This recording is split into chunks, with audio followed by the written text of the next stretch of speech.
Thursday, 26 December. Welcome to the President's Daily Brief. I'm Mike Baker, your eyes and ears on the world stage. All right, let's get briefed. Today, the day after Christmas, of course, we're doing something a little different. As the year comes to a close, we're taking stock of the events that reshaped global geopolitics. Now, we'll be looking back at the top stories in foreign policy and national security, stories that didn't just make headlines, but altered the direction of the year ahead. Now, this isn't a ranked list, okay? It's not in any particular order of importance. Each story essentially stands on its own. All right, let's get started. We're calling this first segment, A Terrible Year for Tehran. And that could be the title of a Broadway musical, although probably not a very entertaining one. Okay, topping the list for Tehran's troubles, the collapse of the Assad government in Syria. 50 years of Assad family rule came to a dramatic and decisive end just weeks ago when rebel forces swept through Damascus, toppling President Assad's regime. The fall of his regime is one of the most significant geopolitical shifts in the Middle East in decades. For Iran, the implications, frankly, are profound. The Assad regime was a critical pillar of Tehran's so-called axis of resistance, a network of allies and proxies stretching across the region. Syria served as Iran's corridor to funnel arms, funds, and logistical support to Hezbollah, its crown jewel in Lebanon. With Assad gone, that corridor is, frankly, severed, and Tehran's regional strategy has taken a devastating hit. But the fallout extends beyond Iran. Syria has now become a geopolitical chessboard, with Turkey, Saudi Arabia, and Iran scrambling for influence as the country's future, well, it remains uncertain. And while our focus in this segment is on Iran, there's also Russia. Let's not forget them. Assad's closest military backer. Russia is also maneuvering to secure its interests as a post-Assad Syria takes shape. Putin's military spent years helping Assad suppress and kill Syrians in order to maintain power. And now, with two key military bases in Syria, the question is whether the new Syrian leadership has any interest in working with Assad's former BFF. The big questions for 2025. Can Syria stabilize and form a lasting government, or will extremist groups capitalize on the chaos? Will Iran attempt to destabilize the country further in a desperate bid to restore its influence? And what role, if any, will the U.S. play as this power vacuum unfolds? Our second story, related to the Iranian regime, marks an unprecedented escalation, the direct conflict between Israel and Iran. For the first time, these two adversaries moved beyond proxy battles and covert operations to openly exchange missile fire. It shattered decades of shadow warfare and raised fears, of course, of a regional conflagration. It began back in April when an Israeli airstrike targeted Iran's consulate in Damascus, Syria, reportedly killing senior members of the Islamic Revolutionary Guard Corps, the IRGC. The Iranian regime retaliated with a barrage of ballistic missiles aimed directly at Israeli territory. Within hours, Israel countered with strikes on military installations inside Iran, marking the first ever direct engagement between the two nations. Then, in October, tensions erupted again. Israel conducted a series of targeted assassinations, eliminating Hamas leader Ismail Haniyeh in Tehran. Hezbollah leader Hassan Nasrallah and other high-ranking IRGC generals also went. Iran responded with yet another missile barrage, further testing Israel's Iron Dome defense system. For decades, Israel and Iran fought each other in the shadows through groups like the Iranian-backed and built Hezbollah and Hamas. Israel relied on sabotage and targeted strikes to blunt Iran's nuclear ambitions. But this year broke that mold. The open exchange of fire has not only exposed the risk of a broader war, but underscored Iran's advancing missile capabilities. It also laid bare Iran's vulnerabilities. Here's what we're watching in 2025. Will this year's clashes remain isolated incidents, or are we entering a new, more dangerous phase of open Iran-Israel hostilities? Will Iran attempt to rebuild their broken proxies in an effort to continue their often stated objective of removing Israel from the map? And how far is Israel willing to go in its mission to stop Iran's nuclear ambitions? Those are the first two major stories of 2024, both defining regional moments in a year that saw the Iranian regime face unprecedented setbacks. All right, coming up, we'll move to Europe, where the war between Ukraine and Russia continued throughout 2024 to shape global power dynamics. I'll be right back.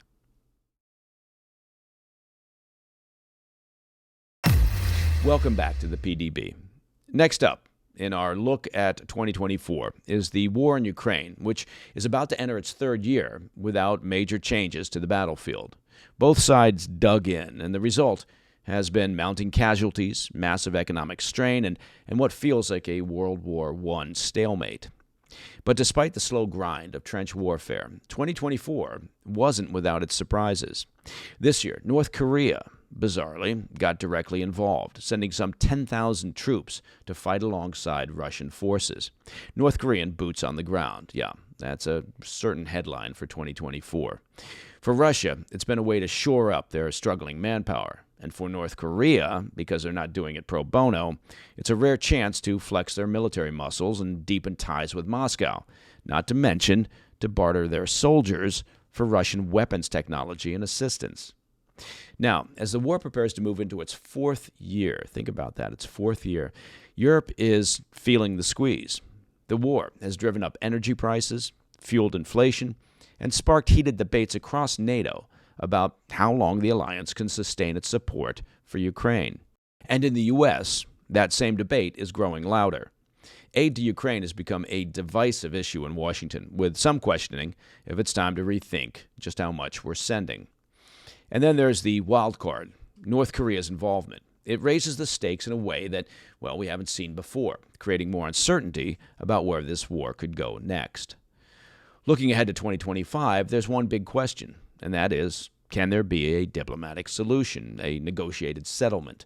With the new President-elect Donald Trump entering the White House and reportedly focused on striking deals, there is a chance that we could see both sides come to the negotiating table. But will both sides be willing to make compromises after the years of bloodshed? And how will North Korea's involvement shape these talks, if at all? Our fourth major story of the year is a direct result of our third, and that would be the expansion of NATO.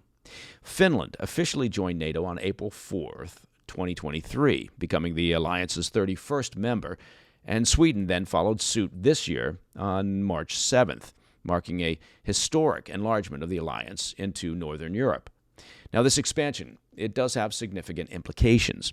With Sweden and Finland on board, NATO has bolstered its presence in the Arctic and Baltic regions, enhancing its ability to respond to potential Russian aggression. This move further isolates Moscow, which has long viewed NATO's eastward expansion as a direct threat to its sphere of influence. Looking ahead to 2025, well, several questions arise. How will Russia respond to NATO's strengthened northern flank?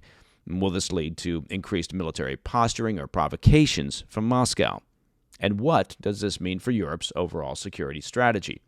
The integration of Sweden and Finland into NATO not only shifts the military balance, but influences diplomatic relations and defense policies across the continent. Okay, for our fifth story, we turn to what we on the PDB have been calling Russia's shadow war in Europe. It's a hybrid warfare campaign that's escalated significantly over the past year. Since its invasion of Ukraine, Moscow has increasingly turned to clandestine sabotage and hybrid attacks across NATO countries, attempting to destabilize the alliance and undermine support to Kyiv. According to a report by the Helsinki Commission, there have been roughly 150 Kremlin-backed hybrid operations on NATO soil since 2022. That's 150 of them. The pace of these operations has only accelerated throughout 2024, with the Kremlin's methods becoming more sophisticated and dangerous. These hybrid operations have taken many forms. Cyber attacks on critical infrastructure, including train stations and energy grids, have caused widespread disruptions. Mass bomb threats, often traced to Russian servers, have been reported from the Baltic states to southern Europe. Russia's operatives have also targeted NATO military installations, including attempted bomb plots at U.S. bases in Germany and espionage efforts aimed at American military sites in Europe. Even Russian-orchestrated terrorism plots were thwarted, such as a sabotage attempt at a paint factory in Poland and a bomb plot near Paris's Charles de Gaulle airport. Putin is conducting this effort with an eye towards plausible deniability. Many of these operations are outsourced to cybercriminals, low-level operatives, or even allied nations like Belarus, allowing Moscow, supposedly, to maintain a veneer of separation while spreading chaos across Europe. Now, you ask yourself, why does this matter? Well, it's a good question to ask yourself. Russia's hybrid warfare, it's not just about creating isolated incidents. It's part of a broader strategy to erode NATO's resolve and deter Western nations from supporting Ukraine. By destabilizing European societies and undermining confidence in NATO's collective defense, Moscow hopes to weaken the alliance at its core. As we look to 2025, NATO faces critical questions. How can it confront these hybrid threats while continuing to support Ukraine? Are the alliance's members prepared to ramp up investments and adopt a wartime mindset to counter this campaign, as the NATO Secretary General suggested? And how can the U.S. and its allies effectively deter Russia's provocations without escalating into broader conflict? Okay, coming up in our final segment, we'll turn our attention to Asia, where China's aggression toward Taiwan and North Korea's escalating missile tests dominated headlines in 2024. I'll be right back. For our fifth story in today's look back at 2024, we're heading to Asia to look at China's escalating aggression toward Taiwan, a stark reminder of Beijing's One China policy. That policy asserts that Taiwan is a breakaway province, not a sovereign nation, and China's President Xi Jinping has vowed to retake it by force if necessary. This year, Beijing ramped up its military pressure on Taiwan with some of the most aggressive actions we've seen to date. In October, China conducted massive military drills that surrounded Taiwan, a clear message to the world and to Taiwan's leaders that Beijing isn't backing down. Over 125 Chinese aircraft and 34 naval vessels formed a ring around the island during these exercises. Chinese officials described the drills as, quote, punishment after Taiwan's president gave a speech vowing to resist annexation and defend the island's sovereignty. Then, in December, China staged another show of force. This time, Beijing deployed nearly 90 ships, including warships and Coast Guard vessels, along Taiwan's waters in what Taiwanese officials called one of China's biggest ever military exercises. Nearly 50 Chinese aircraft were also detected near the island in just a 24-hour period. The exercises came in response to the Taiwanese president's visit to the United States earlier in the month, further, of course, heightening tensions. These provocations, the military drills, are part of a long-term strategy to intimidate Taiwan and to test the resolve of the United States and its allies. Taiwan sits at the heart of the global semiconductor supply chain, and any conflict there could, of course, have devastating consequences for the world economy. But beyond that, China's moves are a direct challenge to the U.S.-led order in the Indo-Pacific.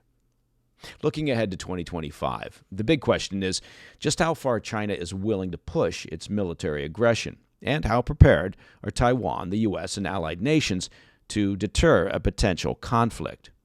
Will Beijing's provocations stop short of an invasion, or is it laying the groundwork for a takeover in the not-too-distant future?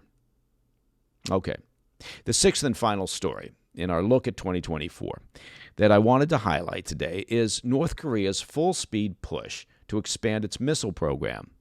This year, Kim Jong-un's regime ramped up its weapons tests, with each launch, frankly, more brazen than the last. One of the biggest headlines came on October 31st. Oh, look at that, Halloween, when North Korea launched what it called the world's strongest, in quotes, the world's strongest, intercontinental ballistic missile. Now, of course, a lot of that was typical Pyongyang propaganda, but the test itself, frankly, was no joke.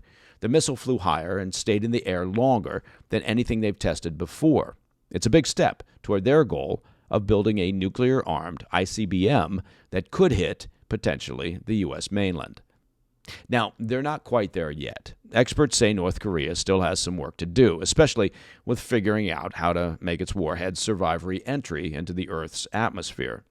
But here's where things get even more concerning. Moscow might be lending a hand. And when I say might be, I mean Moscow is lending a hand. North Korea's blossoming romance with Putin is really, frankly, a simple relationship, trading weapons and now troops in exchange for technical knowledge. If Moscow helps fill in the gaps in a significant way, the technical challenges that North Korea has been facing could disappear a lot faster than anyone expected. Meanwhile, the missile tests have ramped up tensions across the region. Japan and South Korea are beefing up their missile defenses, and the U.S. has been stepping up joint military drills with its allies in the Indo-Pacific to send a clear message to Pyongyang. And that, my friends, is the President's Daily Brief for Thursday, 26 December. If you have any questions or comments, please reach out to me at pdb@thefirsttv.com. And, as I suspect you know by now, to listen to the show ad-free, simply become a premium member of the President's Daily Brief by visiting pdbpremium.com. Couldn't be any simpler. I'm Mike Baker. I'll be back later today with the PDB Afternoon Bulletin. Until then, stay informed, stay safe, stay cool. Hey, thanks for tuning in. If you enjoyed this video, don't forget to hit that like button and leave a comment, a really positive, nice, and kind comment. That would be appreciated. And if you're not already subscribed to our channel, make sure to subscribe and turn on notifications so you don't miss any of our daily updates.